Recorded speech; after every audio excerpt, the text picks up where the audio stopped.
오늘 우리에게 주신 하나님의 말씀은 히브리서 3장 15절에서부터 19절까지의 말씀을 보도록 하겠습니다. 히브리서 3장 15절 말씀 봉독합니다. 성경에 일렀으되 오늘날 너희가 그의 음성을 듣거든 노하심을 격동할 때와 같이 너희 마음을 강팍해 하지 말라 하였으니 듣고 경록해 하던 자가 누구뇨? 모세를 쫓아 애굽에서 나온 모든 이가 아니냐? 또 하나님이 40년 동안에 누구에게 노하셨느뇨? 범죄하여 그 시체가 광야에 엎드러진 자에게가 아니냐? 또 하나님이 누구에게 맹세하사 그의 안식에 들어오지 못하리라 하셨느뇨? 곧 순종치 아니하던 자에게가 아니냐? 이러보건대 저희가 믿지 아니하므로 능히 들어가지 못한 것이라. 아멘. 할렐루야. 오늘 말씀의 제목은 히브리서 3장 15절에서 19절 사이에 있는 말씀, 하나님을 믿지 않는 죄악이다. 이와 같은 말씀을 가지고 말씀 속에서 은혜를 나누도록 하겠습니다. 히브리서 오늘 계속적으로 증거되어지고 있는 말씀의 내용을 알려면 12절서부터 잠깐 길지만은 14절까지를 다시 한번 읽어보아야만 합니다. 12절 보시기 바랍니다. 형제들아 너희가 삼가 혹 너희 중에 누가 믿지 아니하는 악심을 품고,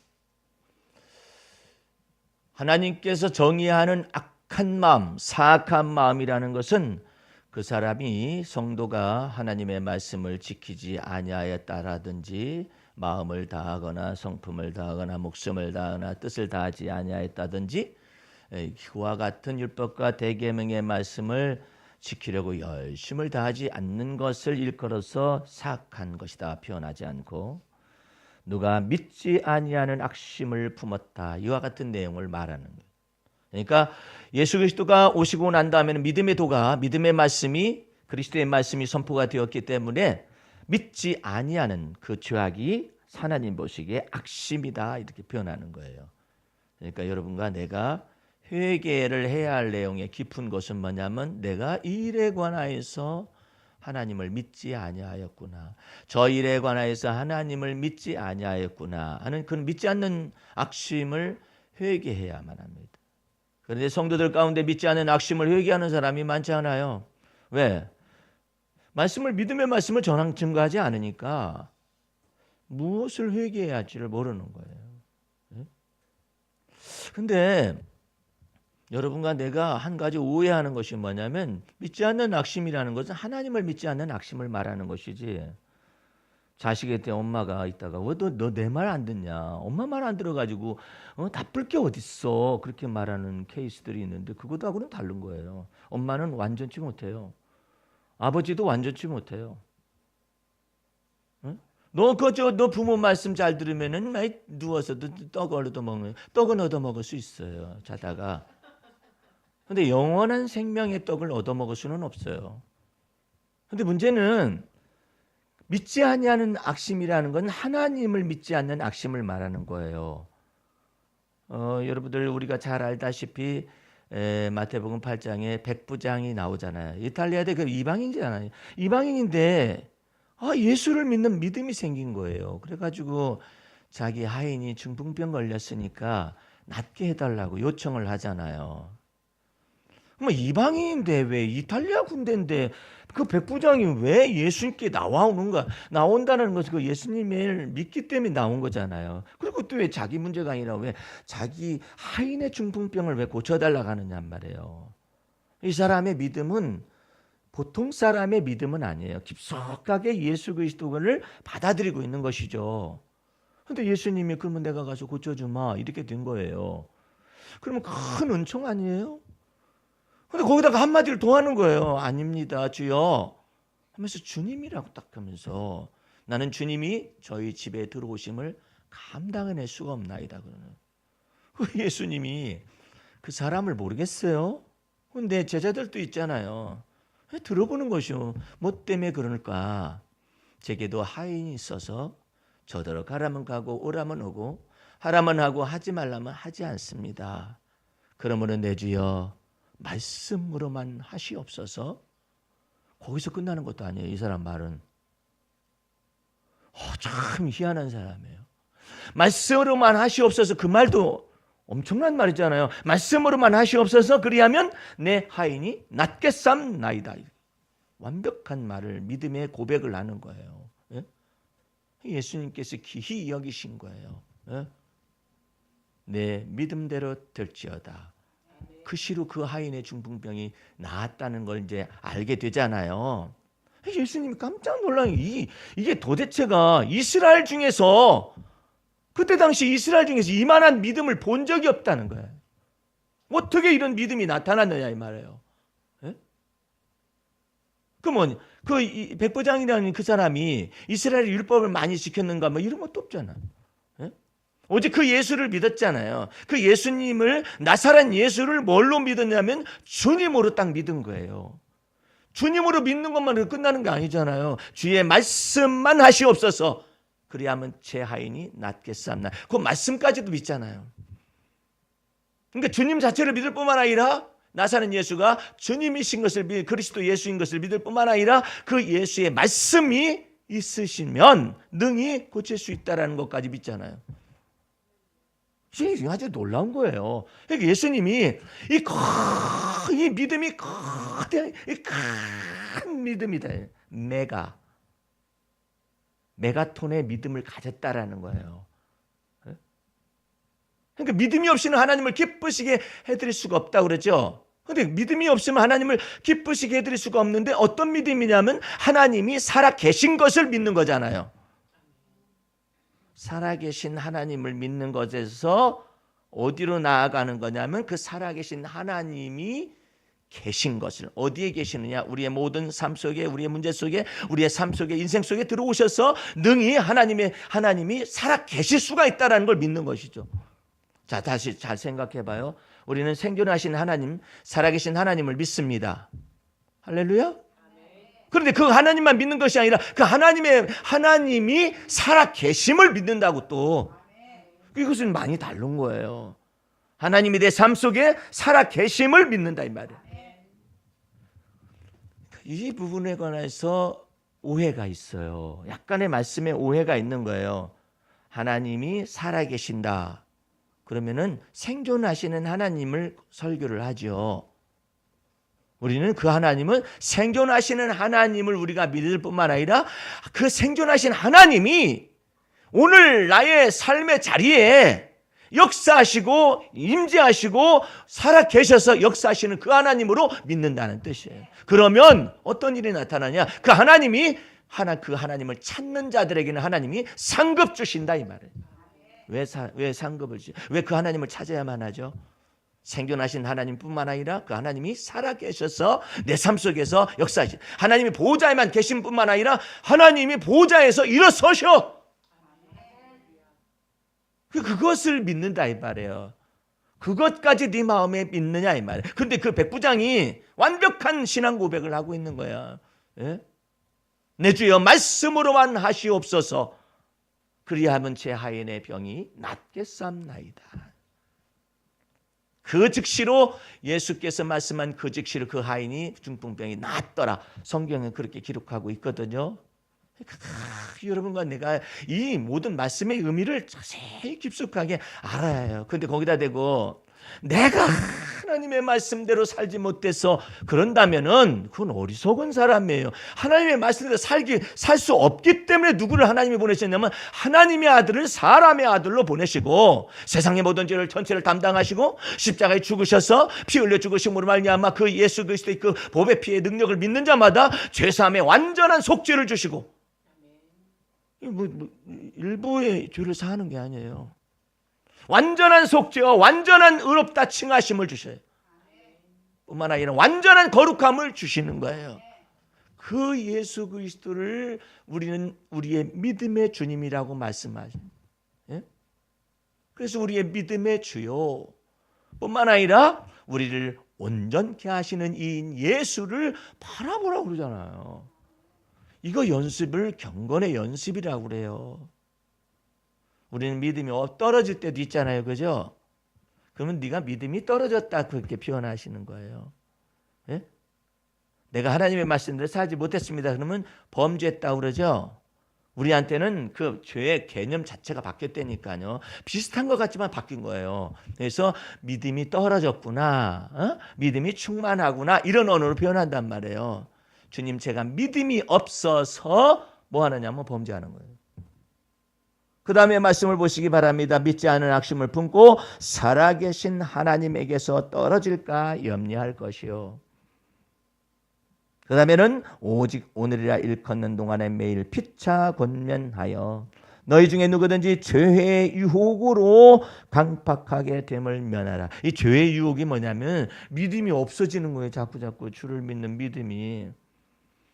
여러분들, 사람은 완전치 못하잖아요. 근데 하나님은 전지전능하신 하나님이시잖아요. 그러니까 그 하나님을 믿으라 이 말이에요. 예? 그 하나님을 믿는다라는 것하고 내 능력이 약해서요, 이건 다른 거예요. 예? 하나님을 믿으라겠지 왜 내 능력이 약한 것의 여부를 따라서 하나님이 믿어지기도 하고 내 능력이 연약하니까 안 믿어지기도 하고, 이런 거기다 맞추지 말라 이 말이에요. 우리의 믿음의 주님이시오 우리를 온전케 하시는 이 예수 그리스도가 여러분의 모든 믿음의 핵심인 거예요. 근데 내가 연약해요, 내가 가난해요, 내가 궁핍하다 해가지고 그 하나님도 손이 짧아졌거나 아니면 그 하나님도 좀 능력이 약해졌거나 이렇게 생각하지 말라 이 말이에요. 예? 하나님께서 믿음의 조상 다윗을 가르칠 때 그렇게 가르치는 거예요. 하나님은 그러니까 믿음의 조상 아브라함을 가르칠 때 그렇게 가르치는데, 이 아브라함이 믿음이 연약해질 때쯤 되면은 쑥 하니 무슨 생각이 나오냐면 자기 생각과 판단이 막 나오는 거예요. 에이, 75세 때 해가지고 거의 10여 년 세월 지나왔네. 자식도 없네. 아니, 하나님께서는 자식을 주시든지 무엇이든지 그러셔야만이 뭐 많은 민족의 조상으로 세운다 그러니, 아니 많은 민족의 조상 제껴 드시고 몸에 자식부터 내놓으시라고 말이야. 왜 안 내놓으시냐고. 하나님은 자식을 씨를 주시기 전에 아브라함에게 무엇이 더 많아지기를 원하냐면 살아계신 하나님, 생존하신 하나님을 믿는 믿음을 어떻게든지 간에 더욱더 충만하게 하시기 위한 그 계획이 있는 거예요. 그런데 아브라함이 자식이 없다고 말이야. 그러니까 속으로 생각하기를 계획을 다 짰어. 혼자서. 에이, 자식 없으니까 내가 우리 집에 청지기로 있는 다메섹 엘리에셀을 갖다가 상속자로 삼지 뭐, 이 생각을 하고 있었거든요. 그 생각을 속으로만 하고 있었는데 하나님은 심령을 감찰하시기 때문에 하나님이 떡하니 말할 때 야 이놈 이렇게 말하지 않아요.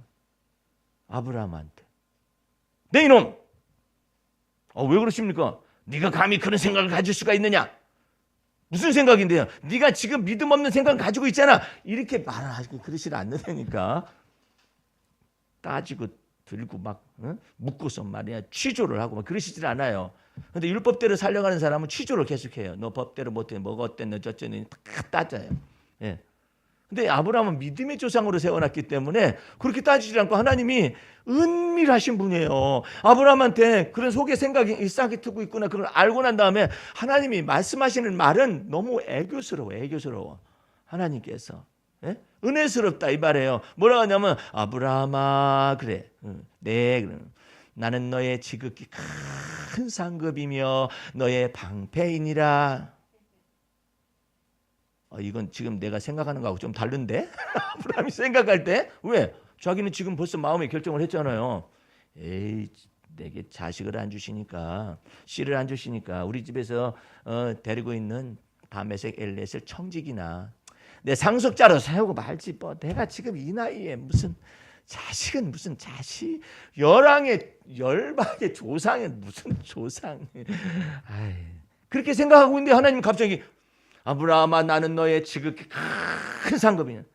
지극히 큰 상급이면 자식이나 하나 줄 것이지. 이게 지금 다르잖아요. 그런데 하나님이 너무나 은밀하셔요. 아브라함을 다루는 것을 아주 애교스럽게 다뤄요. 오늘 여러분들 우리가 그 교동문 시편 103편을 읽었어요.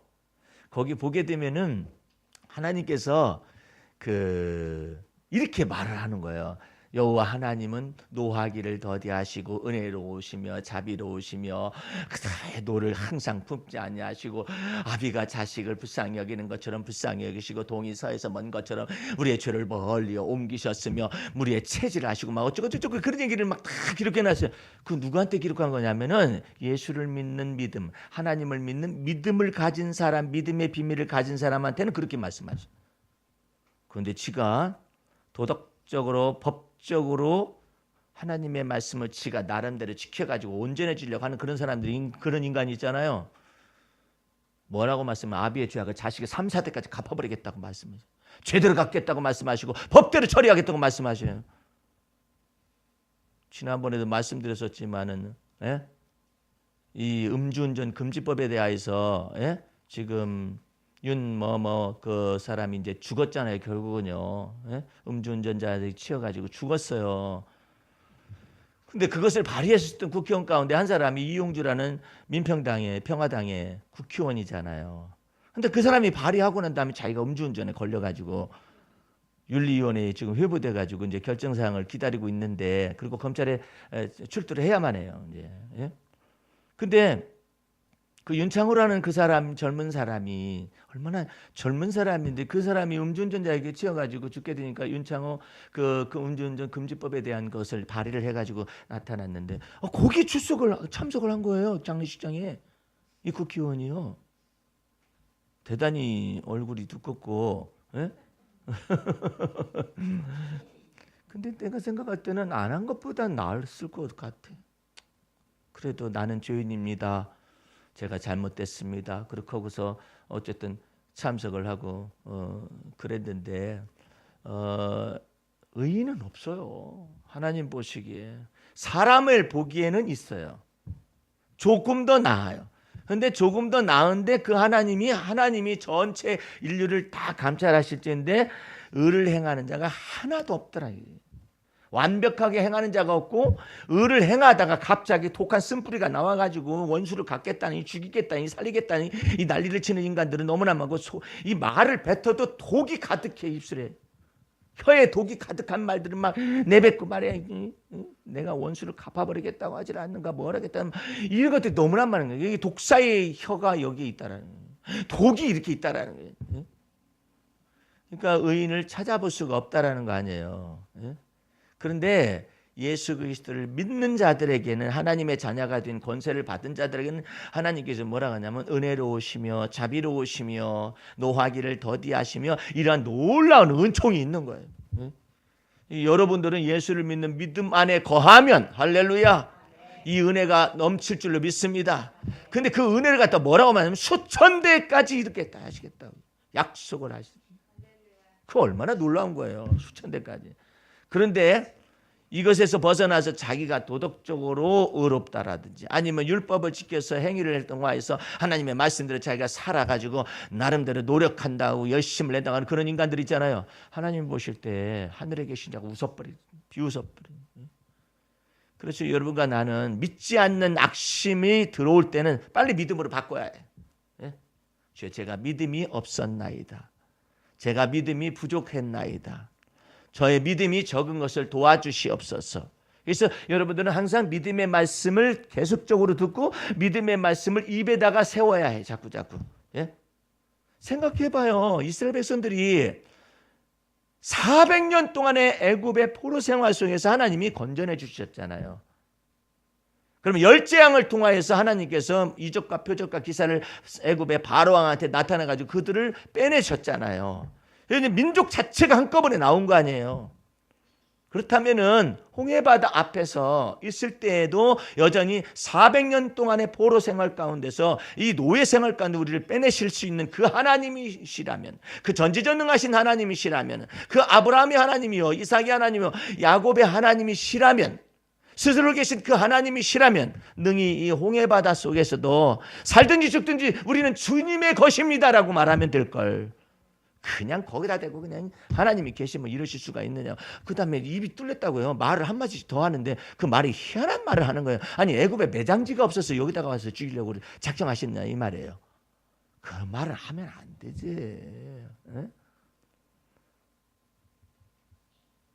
예를 들어서 그 중에 정말로 하나님의 뜻을 분별하는 사람이 있다면은 애굽의 바로왕의 강팍한 마음을 갖다가 녹여서 부드럽게 해서 만약에 출애굽시키는 이와 같은 과정 속으로 인도하신 그 하나님이시라면은 능히 이 홍해 바다도 능히 하나님께서 하나님의 방법으로 살 길을 마련하실 것이다. 그렇게 믿으면 되잖아요. 그런데 거기다 대고 말이야. 하나님께 대해서 하나님이 살아 계시다면 이러실 수가 있느냐고 말이야. 한마디 그 다음에 말을 하지 말아야지. 그 말하면은 매장지가 없어가지고 말이야. 여기다가 매장시키려고 우리를 데려왔단 말이야. 해가지고 하나님은 보이지 않으니까 시부렁거리고 막 그렇게 시부렁거리다가 누구를 잡느냐면 모세와 아론을 휘어잡아놓고 너희 놈들이 말이야. 우리 매장지가 없어 여기다 묻으려고 데려왔냐? 말을 해도 어떻게 그렇게 말을 해? 그걸 보고 뭐라고 하면 믿지 아니하는 악심이라고 하는 거예요. 누구를 믿지 않냐면 모세나 아론을 믿지 아니했다는 말이 아니에요. 출애굽시킨 그 하나님을 믿지 아니하는 악심을 품고서 말이 나오는데 어떤 말을 해요? 죄 범죄하는 말을 하죠. 하나님이 살아계시다면. 그다음에 또 뭐냐면은 애굽에 매장지가 없어서 여기다 매장시키려고 데려왔다고 말이야. 단정지어서 말을 하고. 아니 죽이려고 작정하셨구만 하나님께서. 아니 하나님이 죽이려면 애굽에서 그냥 죽여버리지 그냥 다들. 뻗어를 여기까지 데리고 나와가지고 하나님이 영광 가운데서 나왔잖아요. 근데 그 영광을 하나님이 스스로가 저버리겠느냐 말이에요.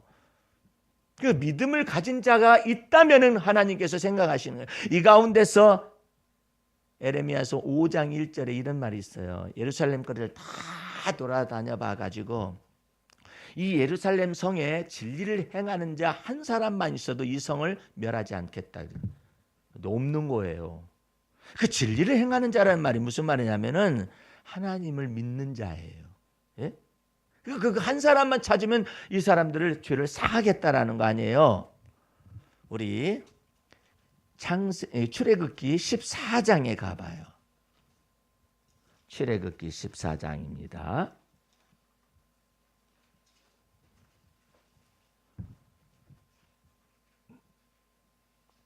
11절 말씀 보시기 바랍니다. 11절 14장 11절 그들이 또 모세에게 이르되 애굽에 매장지가 없으므로 당신이 우리를 이끌어내어 이 광야에서 죽게 하느냐? 어찌하여 당신이 우리를 애굽에서 이끌어내어 이같이 우리에게 하느냐 이러잖아요. 여기는 믿음이라는 것은 하나님을 믿는 믿음 하나도 찾을 수가 없어. 모세가 데리고 나왔대요.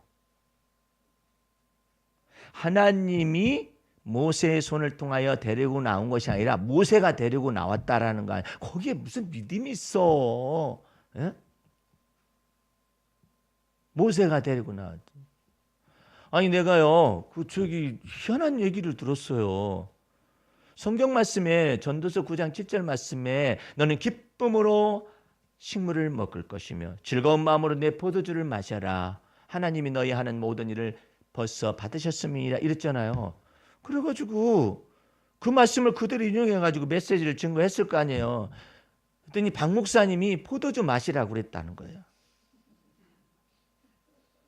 그 비슷한 얘기라니까요. 박 목사님 포도주 마시라고 할 권리가 없어요. 그리고 언제부터 박 목사님 말을 들었어? 언제부터 박 목사님 말대로 따라서 갔느냔 말이야. 박 목사님 말대로 하면 전체 다 나와. 그 말하는 입들 전부 다 나오라고. 언제부터 그랬다고? 박 목사님이 그랬다라는 거죠. 박 목사님이 그런 것이 아니라 전도서 9장 7절 말씀에 너는 기쁜 마음으로 내 식물을 먹을 것이며 내 포도주를 마시라. 왜? 하나님이 너희 하는 모든 일을 다 받으셨다라는 거 아니에요. 그 말씀이잖아요. 근데 박 목사님이 그랬다고 그러는지 몰라요. 더 심한 사람도 있었어요. 임신이 안 돼가지고 아이가 들어서 잉태가 안 되는 거예요. 그 부부가 나왔어요. 목사님 저희 무슨 문제가 있는지 뭐 병원에 가서도 어디고 다 했는데 아이가 들어서질 않아가지고 잉태가 되지 않아서 기도받으러 왔습니다 그러더라고. 근데 그거 전문적으로 기도하는 목사님들도 있더라고요. 아이가 이게 잉태가 안 되면은 그걸 전문적으로 자기는 그런 믿음은 있다라는 거예요. 그런 분이 요 가까운데 한 분이 계세요. 예. 그 교인들 가운데서 그런 사람이 있으면은 병원에 가서 검사도 다 해보고 4년, 5년 지났는데도 아이를 갖고 싶은데 안 됐는데 그 목사님이 이게 안수기도를 이렇게 했었더니 그 다음에 이제 아이가 이렇게 생겨가지고 하나님께 영광을 돌렸다고 막 그렇게 간증을 하시더라고. 근데 나는 그 사람 제자훈련 가운데 있는 사람이기 때문에 이제 주님의 뜻을 쫓아서 주님께서 이렇게 하시기를 축원한다고 하면서 기도를 해줬을 거 아니에요. 한 2년 지나고 나면 그 사람이 와서 그 기도 받는 자리에 왔어요. 목사님, 이 아이가 그 아이예요. 그러는 거예요. 무슨 아이예요? 난 까먹었지. 누군지 모르고 누구시죠? 그랬더니 목사님이 애를 만들어 주셨잖아요. 이게 무슨 소리야? 뭔 소리요 지금? 목사님 그때 기도해 주셨잖아요. 그러면 그때 기도해 줬다가 왜 애를 만들어 줬다고 그래? 그 이상한 소리야. 하여튼 참, 그러니까 감사해가지고 그렇게 한다는 말이 그렇게 하는 건데, 이스라엘 백성들이 여기에 무슨 하나님이 계셔? 모세를 막 휘어 잡아놓고 말이야. 당신이 왜 애굽에서 우리를 데리고 나와가지고 여기에서 죽게 만드느냐 이 말이야. 아니 거기 무슨 하나님을 믿는 믿음이 어디 있어? 아무것도 없어. 그때 이 모세의 마음속에 우리가 말하는 믿지 않는 악심에서 벗어난 귀한 믿음의 이와 같은 고백이 나타납니다. 13절 14절 보시기 바랍니다. 모세가 백성에게 이르되 너희는 두려워 말고 가만히 서서 여호와께서 오늘날 너희를 위하여 행하시는 구원을 보라. 얼마나 멋있는 말이에요.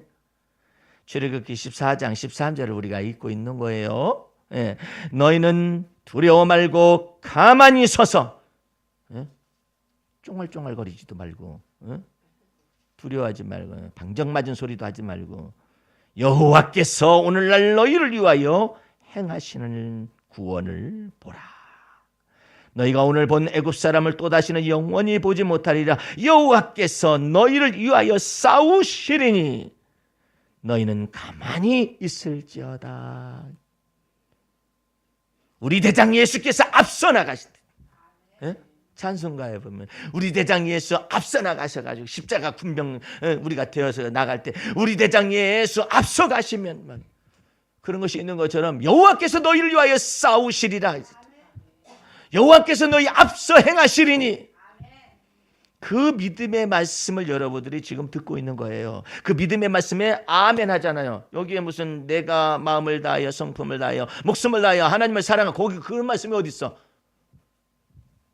그게 아니라 여호와 하나님께서 너희 앞서 행하시리니 여호와께서 너희를 위하여 싸우실 것이다.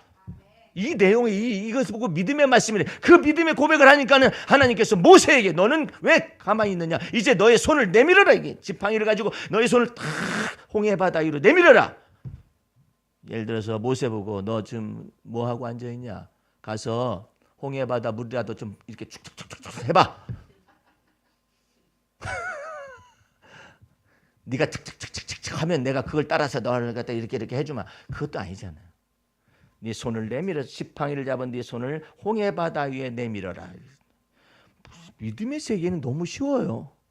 차라리 그냥 발로 차고 막 나가면서 막 걸어려고 노력을 한다든지 아니면 퍼내려고 노력하면 그때 내가 역사 이러면 복잡하다는데, 믿음의 방법은 하나님의 믿음은 너무나 쉬워. 그냥 가르치라는 거예요. 그러면 내가 이를 행하며 지어 성취하며 네가 알지 못하는 크고 비밀한 일을 일으키리라. 그래서 이 모세가 여호와의 지팡이를 가진 손을 가지고 탁 내밀으니까 여호와께서 동풍을 불게 하셔가지고 그냥 확 불게 바닷물을 갖다 말리시기 시작하는데, 여러분들 말린 것이 그냥 명태 말리듯이 이러는 것이 아니라 이게 바람이 얼마나 큰 동풍이었던지 바람이 계속해서 거기를 불어가지고 바닷물을 양쪽에 벽이 되게 딱 한 거예요. 이렇게 벽이 이렇게 딱 되게 한 거예요. 그러니까 말렸겠죠. 이렇게 서로 이렇게 바닷물 그 가운데 바닷길이 열렸잖아요. 그 길을 향하여서 하나님의 백성들이 드디어 하나님을 찬미하면서 막 걸어갑니다. 걸어가니까 이 애굽의 바로의 군사들도 열렸다. 그럼 열렸으면 도망가기라도 해야죠. 이스라엘 하나님은 참으로 무섭고 두려운 하나님이시다 해가지고 도망가든지 해야 하는데, 아따 따라가자 해가지고 따라가다가 이제는 너희 다 이스라엘 백성이 다 건너고 난 다음에 네 손을 다시 또 딱 내밀으라 하니까 하나님께 동풍을 그치니까 그냥 수장돼 가지고 이제 애굽의 바로의 군대들이 죽었다라는 말이 나오잖아요. 오늘 여러분들 하나님 앞에서 주를 믿는 믿음 안에서 우리를 예수님이 언제나 그러는 거예요. 너 믿음을 가질 뿐만 아니라 그 믿음 안에 거하거라. 그 거하는 연습을 해야 해. 지금 돈이 떨어져 가지고 간당간당 하는데도 그냥 너는 주님을 믿는 믿음 안에 거하거라. 그래도 할 말은 있으면 좋겠네. 할 말이 있을 때는 이렇게 얘기하라. 나는 가난하고 궁핍하지만 주 여호와는 나를 돕는 자 중에 계심을 믿는 믿음의 말을 하도록 해라. 네? 네가 부족하냐? 부족함이 느껴졌을 때는 믿음의 말씀을 네 입에 두어야 한다. 여호와께서 나의 목자가 되셔서 제 부족함을 채우시는 분으로 믿습니다. 너 믿음의 말씀을 네 마음에 항상 둬야 네가 사망의 음침한 골짜기를 다닌다 할지라도 주의 손이 나와 함께 계심을 믿고 주의 지팡이와 막대기가 너와 함께 계심을 믿는 믿음을 고백해라. 아니 하나님 아예 사망의 음침한 골짜기를 아예 안 걸어가게 하면 될 거잖아요. 그죠? 아니 하나님 아예 그냥 부족함이 없는 상태로 놔두시면 될 거 아니에요. 하나님께서 이처럼 말씀하십니다. 환난 날에 나의 이름을 부르라. 내가 너를 건지리니 네가 비로소 내 이름을 영화롭게 할 것이니라. 하나님께서 이 모든을 나타내 보여주시기 위하여 우리가 약할 때 하나님의 강하심을 보여주시기 위하여 영광 나타내시기 위하여 하나님께서 그 영광 나타내시기 위하여서 이처럼 우리 부족한 중에서도 가난 중에서도 궁핍한 중에서도 환난 중에서도 이 모든 것들을 다 하는데 이 다윗은 말해요. 그 하나님의 마음하고 어쩌면 그렇게 그냥 이게 착착 맞아 돌아가는지 몰라요. 다윗은 뭐라고 하느냐면요. 우리가 생각하는 것을 넘어서서 시편 속에서 고백을 합니다. 여호와 하나님은 환난 중에 있는 내 영혼을 아셨나이다 이래. 아이고야. 하나님이 보실 때는 어쩌면 그렇게 너는 그렇게 이쁜 말만 골라서 하냐. 응? 환난 중에 있는 내 영혼을 아시나이다라고 말을 해요. 예? 고통 중에 있는 내 영혼을 아시나이다 이래요. 여러분들 예수님께서 이처럼 말씀하시잖아요. 너희는 이방인들처럼 중언부언하지 말고 기도를 길게 하지 말라고 그러잖아요. 예? 왜? 하늘에 계신 내 아버지께서 너희에게 있어야 할 것을 아시느니라 이러잖아요. 근데 그것을 이미 꿰뚫는 말을 다윗은 하고 있어요. 하나님 여호와께서는 내가 환난 중에 있는 나를 아시나이다 그래. 이스라엘 백성은 홍해바다에서 뭐라고 그래요? 하나님이 계시다면 어쩌고 이렇게 나가는데 환난 중에 있는 내 영혼을 아신다라고 말한 것 속에서 뭐가 사라지냐면 불신앙이 사라지기 시작해요. 어떤 사람 또 이래. 하나님 아시나요? 모르시나요? 아시나요? 모르시나요? 이런 사람도 있잖아요. 근데 아이고야. 이 다윗은 여호와 하나님께서는 환난 중에 있는 내 영혼을 아셨나이다. 내가 마음 상할 때도 그때 내 마음에 갈 곳을 아셨나이다. 이래. 얼마나 이뻐요. 여러분 마음 상하면 어디로 가요? 예? 불평하거나 예? 원망하고 싶잖아요. 예? 근데 내가 마음이 상할 때도 내 마음의 길을 아셨나이다. 어떤 길을 아시냐면 이때 믿음의 주여 나를 온전케 하시는 그 하나님을 바라볼 줄 아는 그것을 아셨나이다 하면서 그 대신에 다 얘기할 말은 다 해요. 고통스러운 거 다 얘기하고 원망스러운 거 얘기하고 그다음에 또 그 억울한 거 다 얘기하고 상처도 다 얘기를 해요. 다 털어놓으면서도 다윗의 마음속에 이 믿음의 말씀을 잃지를 않는 거예요. 그러니까 하나님이 기쁘신 거예요. 예? 기쁘셔가지고 다윗에게 말을 합니다. 네 마음의 소원대로 하나님께서 허락하실 것이고 예. 너의 마음의 모든 도모를 이루시기를 원하노라. 야 이제 마음먹은 대로 하나님께서 다윗의 마음속에 마음을 세워요. 그러면 마음을 세우는 대로 우리 하나님께서 역사를 해버려요. 에베소서 3장에는 이와 같은 말씀이 동일하게 기록되어 있습니다. 우리의 생각하는 것과 우리의 기도하는 것에 넘치도록 하실 그분에게 세세무궁토록 영광이 있을지어다. 예? 내가 생각하는 것과 내가 기도하는 것에 넘치게 하실 분이죠. 그런 놀라운 믿음의 말씀을 마음에 두고 입에 두는 거예요. 어떻게 하려고? 믿지 않는 낙심에서 벗어나서 살아계신 하나님 앞에서 떨어지지 않고 오직 하나님의 우리의 믿음의 주요 온전케 하신 예수를 바라보며 그 예수를 붙잡기 위해서 그 속에서 역사하는 거예요. 이제 히브리서로 돌아오시기 바랍니다.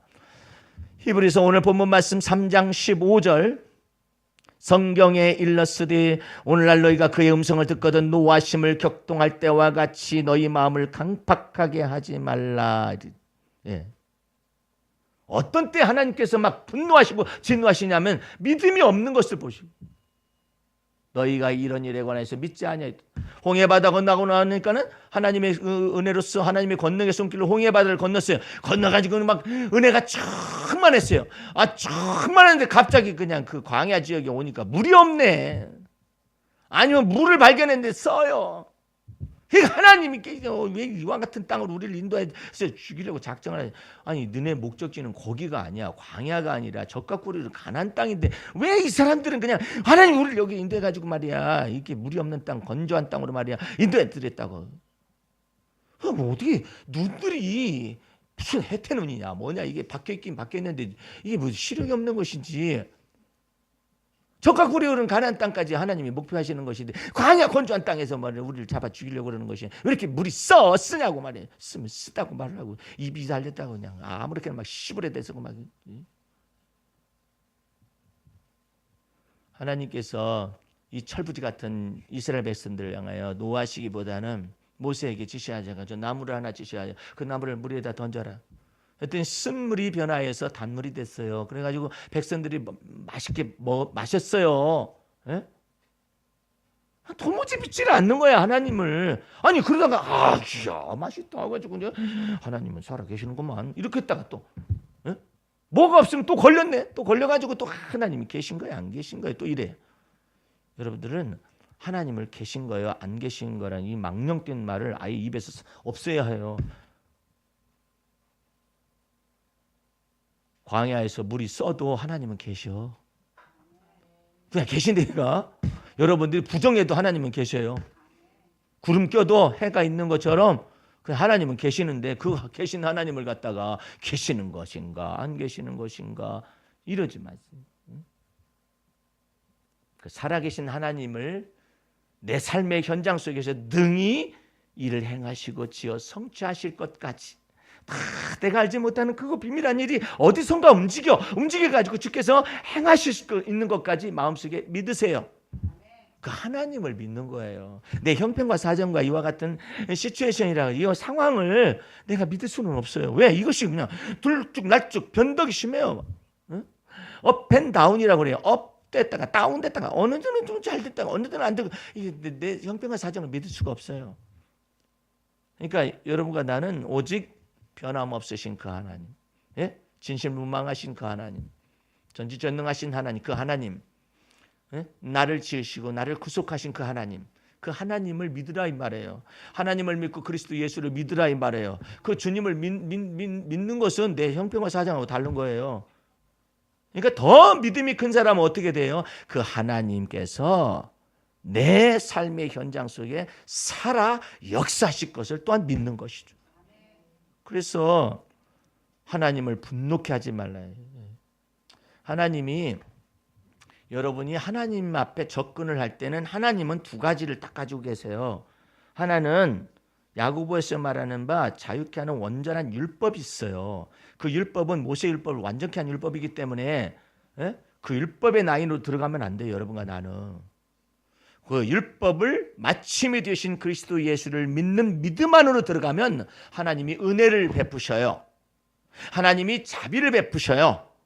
그러니까 여러분들 나는 하나님 앞에서 이거 내가 마음을 다하고 내가 성품을 다하고 내가 목숨을 다하여 하나님을 사랑할 수 있는 걸 착각하면 안 돼요. 하나님은 그걸 가장 미워하셔요. 예. 지금 세계 정세 속에서 하나님의 만왕의 왕이시고 만주의 주가 되시는 그 하나님께서 이 한반도 속에 비핵화를 전제로 한 그리스도의 평화가 임재하는 것이 하나님의 왕의 명령이에요. 이 명령인데 내가 이전 날에 설교할 때 그랬잖아요. 이건 하나님의 명령이다. 그 하나님의 명령 속에서 이 한반도 속에서 역사를 하나님께서 지금 다시 또 놀랍도록 새롭게 하려고 그러는 것이거든요. 근데 이 강대국들이 중국이나 미국이나 아니면 러시아나 일본이나 이와 같은 사람들이 한반도에 남북 간에 갈라놓은 당사자들이거든요. 근데 이 모든 것 가운데서 까불면은 하나님께서 분노하실 거라고. 근데 이 비핵화를 전제로 한 한반도의 비핵화 스케줄을 조절을 하려고 하는 인간들이 생겨나는 거예요. 그런데 특별히 트럼프가 무슨 생각을, 미국의 대통령 트럼프가 무슨 생각을 하느냐면은 김정은이가 이 중간선거, 미국의 중간선거 이전에 오지 않아도 얼마든지 미국 경제가 일자리가 많이 생겨지고 경제가 살아났기 때문에 이와 같은 것 속에 중간선거에 능히 이길 수 있다라고 생각한 거예요. 생각했는데 상원만 지배를 하고 하원은 넘겨줬잖아요. 그런데 지금 비핵화 조절론을 이게 지금 미국에서 나온 소리냐, 북한에서 나온 소리냐, 이것 때문에 우리가 궁금했잖아요. 근데 북한에서 막 뭐라 하는 거야. 우리 비핵화를 전제로 한 이와 같은 대북 제재도 풀려져 가지고 경제 발전을 위해서 매진하려고 그러는데 두 가지 병진론이 있었잖아. 하나는 핵 개발이었고 하나는 경제 개발이잖아요. 이것을 하려고 그랬었는데 그래, 핵을 포기하고 우리는 경제 발전으로 나아가려고 이렇게 해서 비핵화를 전제로 회담한 거 아니냐. 근데 미국에서 연기를 시키고 있다. 조절을 하고 있다 이 말이에요. 스케줄을. 그러니까 조선신보라고 북한에서 매체가, 언론 매체가 뭐라 하냐면 우리 그렇게 하면은 두 가지로 간다. 핵 개발하는 거 포기 않고 경제 개발하는 거 포기 않고 어차피 대북 제재를 계속 한다면 그러겠다고 막 대북 조절론이 북한에서 나온 것이 아니라 트럼프가 하고 있다라고 이렇게 말을 한 거예요. 내가 그랬잖아요. 만약에 트럼프가 그리스도의 병, 이건 김정은의 계획이 아니에요. 이 한반도의 비핵화를 전제로 한 그리스도의 평화가 임하는 건 김정은의 계획도 아니고 트럼프가 계획을 잡아가지고 이루는 것이 아니에요. 그것은 누구냐? 그리스도께서 만왕의 왕이신 만주의 주가 되신 그리스도께서 명령을 내린 거야, 이것은. 근데 그것에 대해서 까불거나 자국의 이익만을 위하여서 이와 같은 것으로 행하게 되면 문제가 발생한다고 했잖아요. 자, 어떤 문제가, 오늘 아침 뉴스에 뭐가 나왔느냐. 희한한 것이 나왔어요.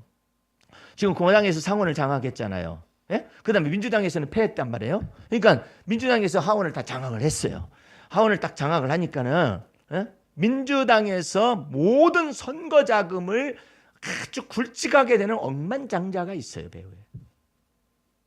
그 억만장자가 되는 그 사람이 하원에서 민주당이 승리하고 난 다음에 공화당에 속한 트럼프에 대해서 무슨 말을 딱 내놨느냐. 내가 돈 투자했으니까 해야 할 말 해야겠다라고 말을 던지는 것이 첫 번째가 뭐냐. 하원에서 결정을 보고 어떻든 간에 어떤 과정을 통해서라도 트럼프를 탄핵하겠다. 그것이 그 사람의 목적이야. 왜 이 말이 나와요? 왜 이 말이 나와? 트럼프는 생각할 때 왜 비핵화 조절론을 하느냐?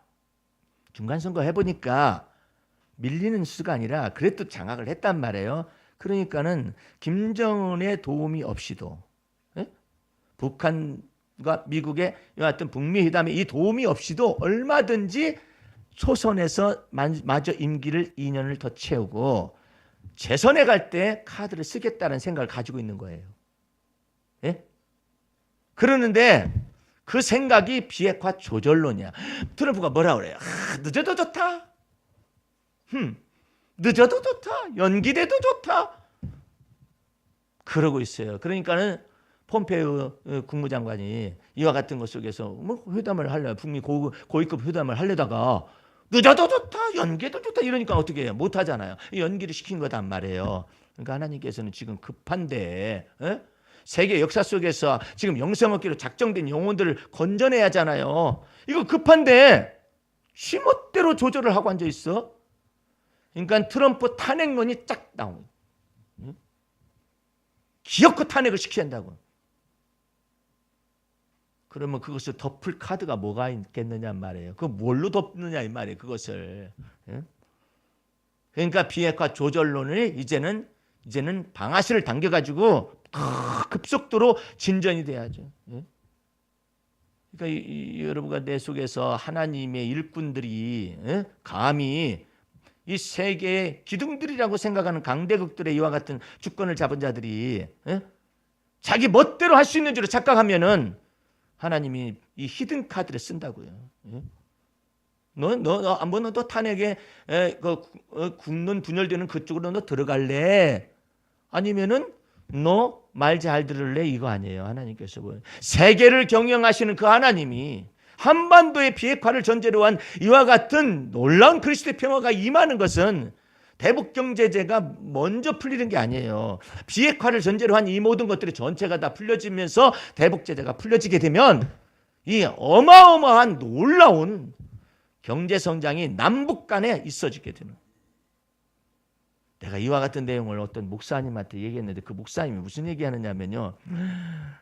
목사님, 저희 교단 목사님들하고 해가지고 이 한반도가 평화가 정착이 되고 경제 발전이 어쩌고 되면은 이 북한에 이와 같은 선교 센터를 어쩌고 이렇게 하고 있습니다. 그게 목사님 동참하시죠. 그래서 목사님 눈을 좀 더 멀리 두시면 안 좋을까요?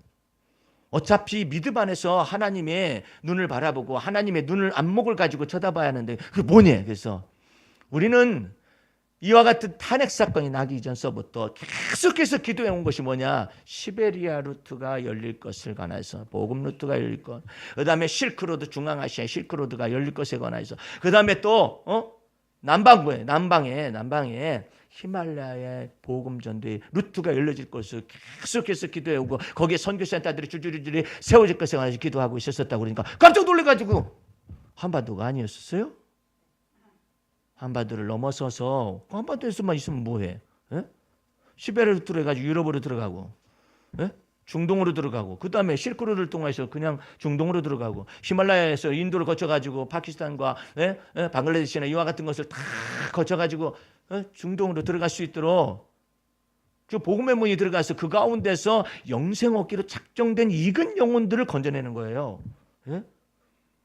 그것을 놓고 기도하고 있다가 깜짝 놀래가지고 어젯밤에 전화가 왔어요. 그 목사님이. 그 왜 전화를 안 하시던 분이 전화합니까? 그냥 가슴이 부풀어가지고 지금 청년부 설교를 들어가야 하는데 가슴이 부풀어가지고 그 뭐 때문에 가슴이 부풀어했더니 시베리아 루트, 중앙아시아 실크로드 루트, 히말라야 루트를 그걸 듣고 난 다음에 한반도에서 어쩌고 이렇게 하려던 생각이 확 열려버린 거야. 그러니까 가슴이 막 부풀대요. 우리는 오래전부터 부풀었어요. 오래전부터 부풀어가지고 주께서 한반도의 비핵화를 전제한 그리스도의 평화가 임하기를 놓고 그리고 경제발전이 어떻게 전무후무한 경제발전을 놓고 주보에다도 적혀놓고 각자마다 기도를 시키고 각자마다 그렇게 하고 있다고 했더니 세상에 교인 수는 많지 않은데 목사님 어떻게 그것이 나왔냐? 어떻게 나오긴 어떻게 나와? 주님께서 그걸 가르쳐 주시니까 그러지. 막 가슴이 흥분이 돼가지고 전화가 왔대. 아니 왜 남자한테 흥분을 하고 그러겠어요? 왜 나한테 흥분하겠어요? 주님의 비전과 주님의 선교 전략을 놔두고 그 목사님은 내가 선교사 출신인 걸 모르는 거예요. 내가 선교학 박사인 것을 모르는 거예요. 목회학 박사를 가진 사람하고 선교학 박사를 가진 사람은 그 보는 눈이 조금 다르죠. 지평이 다르잖아요. 그러니까 이와 같은 것은 눈 속에 이것을 잠깐만 열어줬더니 그냥 거예요. 그래서 이제 목사님 제가 뭘 해야 하는 거예요? 그래서 아니 생각해봐요, 목사님. 시베리아 루트가 있게 되면 시베리아 루트에 하나만 선교센터 하나만 달랑 세워놓고 가자 이러면 되겠어요? 거점 도시라는 것이 있잖아. 거기마다 선교센터가 세워지는. 근데 왜 거기 선교센터가 세워져야 하느냐? 왜 히말라야 루트나 이 모든 다 선교센터가 세워져야 하느냐? 그 전부 다 회교권들이 다 잡고 있어요. 그러니까 그 사람들이 예수 믿기만 하면 출교당하는 것이고 죽음의 위협 속에서 도피처가 있어야 해. 도피처가. 그러면 먹을 자료 입을 자료가 다 있어야 하잖아. 그래서 선교센터가 다 곳곳마다 도피처로 은신처로 있게 되어야만 합니다. 돈 많이 필요하겠네. 많이 필요하죠. 그거 언제 벌어가지고 한대? 자기도 좀 됐으면 좋겠다. 그렇게 벌어가지고 한대. 목사님 벌어가지고 한대. 목사님 돈 가지고도 한대. 하나님의 백성을 하나님이 먹이시고 입히셔야 해.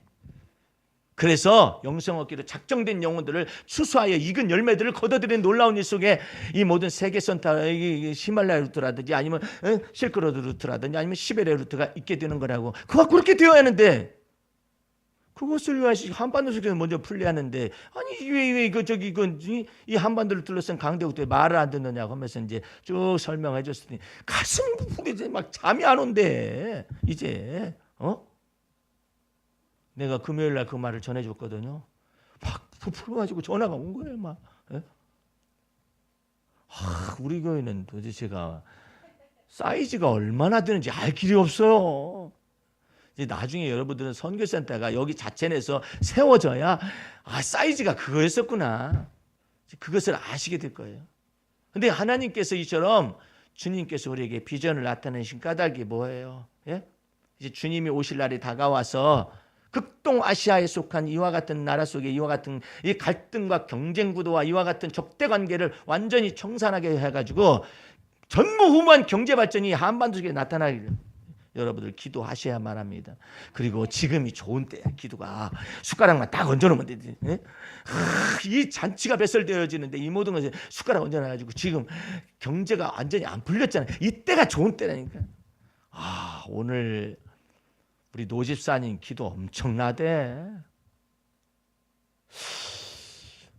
어디서 그걸 베껴왔을까 싶기도 하고, 어디서 오늘 뭐 원고가 있으면 원고가 있는 대로 아니면 녹화가 됐으면 녹음을 갖다가 들어볼 만해요. 엄청난 기도를 막 했거든요. 어떻게 하면 이것이 가능하실 수 있느냐?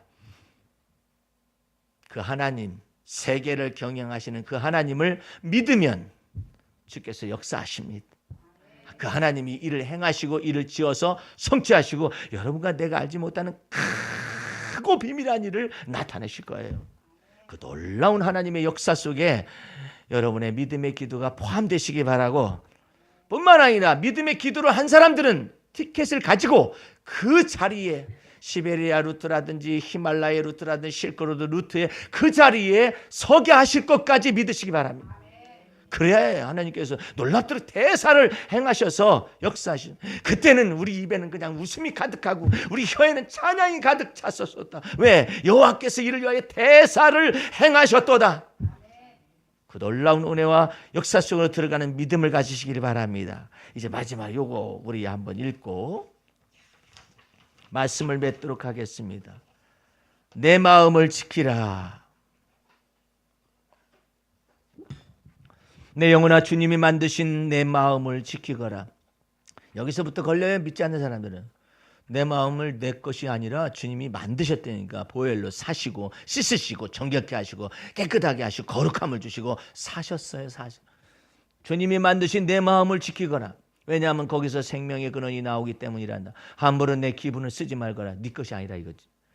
내 마음이 공평을 상실해서 기울어질 때에 악은 솟구친다. 내 영혼아 좋은 기분은 감정으로 컨트롤해서 기쁨과 즐거움으로 나누어 써야겠지. 이걸 누가 이해할 수 있을까? 예? 박 집사님, 이걸 잘 연습을 해야 해요. 예? 보세요. 이게 간단하게 써 있지만 이게 엄청난 지혜, 주님이 지혜를 주신 것 같은데 짧게 두고 나눈 거예요. 이걸 할 줄 아는 사람은 엄청난 사람, 도 같은 사람이에요.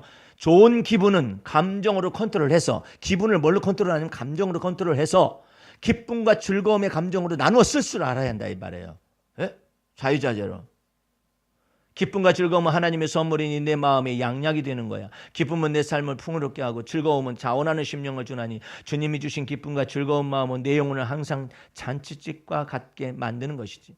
하나님이 주신 기쁨으로 내 식물을 먹고 하나님이 주신 즐거운 마음으로 내 포도주를 마시며 하나님이 내게 주신 분복을 헤아리는 거야. 내 영혼아 희락의 성령의 기름 부음이 흘러나 내 마음을 흥건히 적시기 위하여 항상 내 기분을 부드럽게 사용하거라. 부드러운 혀가 뼈를 꺾는 거야. 너의 삶을 품위와 격조 있게 하고 내 마음에 젖과 꿀이 흐르게 하려면 내 기분 사용하는 것을 조심하거라. 내 마음이 악에게 기울어지지 않도록 내 마음을 지키는 법을 배우고 내 마음의 한계를 속히 알아야겠지. 하나님이여 나를 살피사 내 마음을 아시며 나를 시험하사 내 뜻을 아옵소서. 내게 무슨 악한 행위가 있나 보시고 나를 영원한 길로 인도하소서. 여러분들, 나는 이 시편이 다윗의 시편인데 이 기절해서 말해요. 내게 무슨 악한 행위가 있나 보시고 나를 영원한 길로 인도하소서, 이 말을 하잖아요. 하나님의 영원한 생명의 길과 하나님의 영원한 생명 속에서 다윗이 자기 자신의 악한 행위를 보았더니 그럴 만한 이유가 아무것도 없어. 사울왕을 악으로 갚아야 할 이유가 하나님이 내게 베푸신 영원한 길과 생명의 길을 보게 하시니 아무것도 아니야. 아비가일을 통하여서 내주의 생명은 하나님 여호와의 생명싸개 속에 쌓여 있으니 악한 자가 이 내주를 해할 수도 없습니다. 뿐만 아니라 하나님께서 그 악한 자를 물매에 쌓아가지고 그냥 집어 던져버리실 것입니다라는 그런 여호와 하나님의 생명싸개 속에 다윗이 쌓여 있다는 그 음성을 들으니까 뭐 나발을 죽이려 가는 것이다든지 아니면 사울왕을 죽이려 하는 이 모든 것들이 아무것도 아니야. 그래서 내게 무슨 악한 것이 있는가 보시고 나를 영원한 길 속에서 영원한 생명 속에 눈을 뜨게 해주신다면 이 의미가 숨어 있어요.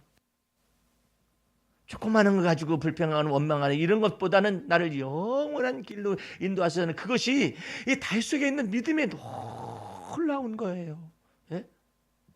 오늘 여러분들 주 앞에서 주를 믿는 믿음을 새롭게 하시고, 예. 그 믿음의 말씀을 내 입에 두고 내 마음에 자꾸 둬요. 생각 속에 자꾸 둬서 믿지 않는 악심 속에서 벗어나서 오직 살아계신 하나님께 붙으시기 바랍니다. 예? 하나님의 은혜 속에 붙으셔요. 그 믿음의 말씀에 붙으세요. 믿음의 말씀을 입에 두시고 마음에 두세요. 그 하나님의 놀라운 은혜가 임하시기를 주의 이름으로 축원합니다. 기도하겠습니다. 우리 하나님 아버지 감사 찬미 올립니다. 주님께서 우리의 삶 속에 저는 그리스도의 말씀, 믿음의 말씀을 두시고 그 믿음의 말씀을 가지고 날마다 살아가게 도와주심을 감사드리옵나이다. 그 하나님의 은혜의 깊은 곳으로 들어가서 우리 생각하는 것과 기도하는 것에 더욱더 넘치게 하실 놀라운 하나님의 은혜 속에 날마다 거하게 도와주시옵소서. 모든 말씀을 예수님 이름으로 기도하였습니다. 아멘.